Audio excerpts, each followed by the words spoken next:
హిందువులకు దేవుడంటే కేవలం భక్తి మాత్రమే కాదు, అంతకు మించి అచంచలమైన విశ్వాసం కూడా. చేసే ప్రతి పూజ, తీర్చే ప్రతి మొక్కులోనూ ఎంతో నమ్మకాన్ని నింపుకుంటారు. తమ కష్టార్జితాన్ని హుండీల్లో సమర్పిస్తూ ధార్మిక సేవలో భాగమైనందుకు ఉప్పొంగిపోతుంటారు. పుణ్యకార్యాల కోసం వినియోగించే ఆ సొమ్ముపై వైసీపీ ప్రభుత్వంలో పాపపు కన్ను పడింది. వైసీపీ పాలనలో ఏళ్ల తరబడి తిరుమల శ్రీవారి పరకామణిలో విదేశీ కరెన్సీని కొల్లగొట్టాడు రవికుమార్ అనే ఉద్యోగి.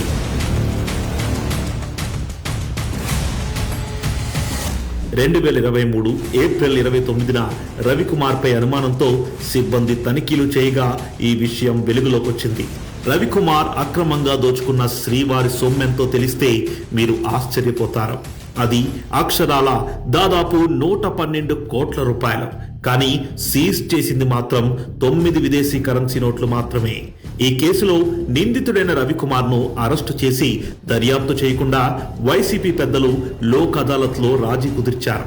100 కోట్ల రూపాయలకు పైగా అవినీతి జరిగితే కేవలం 40 కోట్ల రూపాయలు విలువ చేసే ఆస్తులను టీటీడీ రవికుమార్ నుండి స్వామివారి పేరుపై రాయించుకుంది.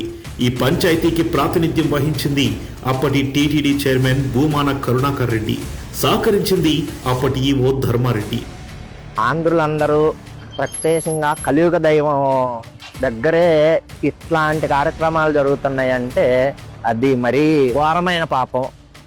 ఇంక దాన్ని వర్ణించడానికి ఇది అని మనం చెప్పలేనంత పాపం అది. భగవంతుడు సొమ్మును దోచినవాడు ఎవరు రోడ్డు మీద తిరగరు. చాలా ఇబ్బందికరంగా ఉంటుంది వాళ్ళ దుస్థితి కూడా చాలా ఇబ్బందికరంగా. స్వామివారి విషయంలో ఇంత పెద్ద అవినీతి జరిగితే అప్పటి ముఖ్యమంత్రి జగన్మోహన్ రెడ్డి నిమ్మకు నీరెత్తినట్లు వ్యవహరించడం అనేక అనుమానాలకు తావిస్తోంది. ఇప్పుడు భక్తులకు మనోభావాలు దెబ్బతినేలాగా పరకామణి దొంగతనాలు చేయటం, నాస్తికుడైన వ్యక్తిని టీటీడీ బోర్డు చైర్మన్ చేయటం, ఎవరైనా కానీ భగవంతుడి భక్తితో ఉన్న హిందూ సాంప్రదాయాన్ని గౌరవించి భక్తితో ఉన్న వ్యక్తిని టీటీడీ బోర్డు చైర్మన్గా చేస్తే అతను ఉన్నదానికన్నా ఇంకా ఎంతో కొంత అభివృద్ధి చేస్తారు.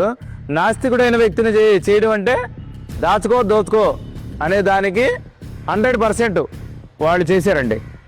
ఏమండి, హిందూ దేవాలయాల్లో భక్తులు సమర్పించే ప్రతి ఒక్క పైసా ఆలయాల అభివృద్ధికే ఉపయోగపడాలి. తప్పు కాదండి, అట్లా భగవంతుడి సొమ్ము కాజేయటము చాలా నాది నరకంతో సమానం అండి. అది అంత దుర్మార్గము వేరే ఇంకెక్కడా ఉండదు. కేవలం పరకామణి విషయంలోనే కాదు, జగన్మోహన్ రెడ్డి 5 ఏళ్ల పాలనలో హిందూ ధర్మంపై నిరంతరంగా దాడులు, అపచారాలు జరుగుతూనే ఉన్నాయి. టీటీడీని గుప్పెట్లో పెట్టుకొని తిరుమలను ఒక ఆదాయ వనరుగా మార్చుకున్నారు. టీటీడీ అధికారిక వెబ్సైట్లో అన్యమత ప్రచారం చేశారు. రాష్ట్ర వ్యాప్తంగా గోశాలల నిర్వహణను గాలికొదిలేసి వేలాది గోవుల మరణానికి కారణమయ్యారు. పవిత్రమైన శ్రీవారి లడ్డూ ప్రసాదంలో నెయ్యికి బదులు జంతువుల కొవ్వు వినియోగించి ఘోరమైన పాపానికి పాల్పడ్డారు. అంతర్వేది రథానికి నిప్పంటించిన, అనేక దేవాలయాలను, దేవుళ్ల విగ్రహాలను ధ్వంసం చేసిన, దోపిడీలు చేసిన చోద్యం చూశారు తప్ప చర్యలు తీసుకోలేదు. డిక్లరేషన్ ఇవ్వకుండా, స్వామివారిపై విశ్వాసం లేకుండా ఆచార వ్యవహారాల్లో పాల్గొన్నాడు జగన్మోహన్ రెడ్డి. ఆ పాపాలకు ఫలితాన్ని 2024 ఎన్నికల్లో చవిచూశాడు. కూటమి ప్రభుత్వం అధికారంలోకి వచ్చిన తర్వాత ధర్మ సంస్థాపనపై దృష్టి పెట్టింది. తిరుమలకు పూర్వ వైభవాన్ని తీసుకురావడమే కాకుండా పరకామణి అక్రమాలను వెలుగులోకి తెచ్చింది. లోక్ అదాలత్లో జరిగిన రాజీని రద్దు చేస్తూ ఆ కేసును సిబిసిఐడికు అప్పగించింది. వైసీపీ హయాంలో జరిగిన ప్రతి అవినీతికి, అక్రమానికి జగన్ రెడ్డి జవాబు చెప్పి తీరాలి. దైవం విషయంలో ధర్మం తప్పిన ఎవరిని వదిలిపెట్టే ప్రసక్తి లేదు. తిన్న సొమ్మంతా కక్కించి తీరే వరకు కూటమి ప్రభుత్వం విశ్రమించదు.